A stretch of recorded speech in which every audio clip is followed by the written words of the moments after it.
watu wa UDA, tutembee hapa Kitui bila uoga. Tunakaribishwa.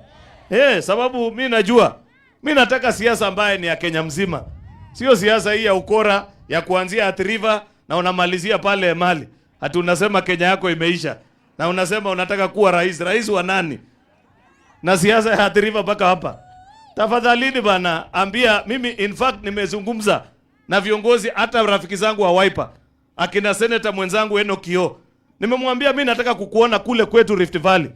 Kuja uambie watu wa Rift Valley agenda ya chama yako ya Wiper ni nini kwa maisha yao.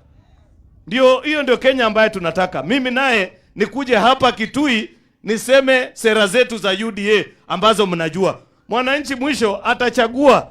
Na kabla ya kufika siku ya kuchagua, tukipangana hapa kidogo, tufanye harambee nini, kuna tofauti. Ukituita kanisa, tusaidie tujenge kanisa, si hiyo maneno mnajua. Si mnakumbuka wakati tulikuwa kwa ile ubaya hii, watu hawajifunzangi. They don't learn.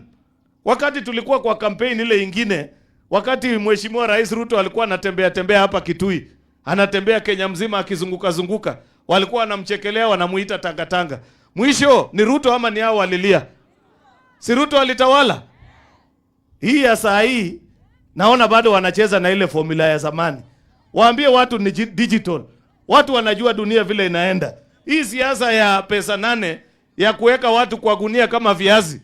Ati unatembea nao unasema basi mimi niko na sijui wa Kisii, mimi niko na Wakamba, wewe leta Waluya. Hiyo siasa bado iko. Bado mko kwa hiyo maneno ya kubebwa kwa gunia kama viazi. Hati wewe uleta watu fulani, mimi nilete watu fulani. Wananchi anataka sera ambayo itabadilisha maisha yake. Tujue vile wananchi watapata maji, vile tutajenga barabara, vile tutasongesha stima, vile bei ya maisha itateremka zaidi ya kule pahali ambapo imefikishwa. Hiyo ndio siasa ambayo tunataka kusikia.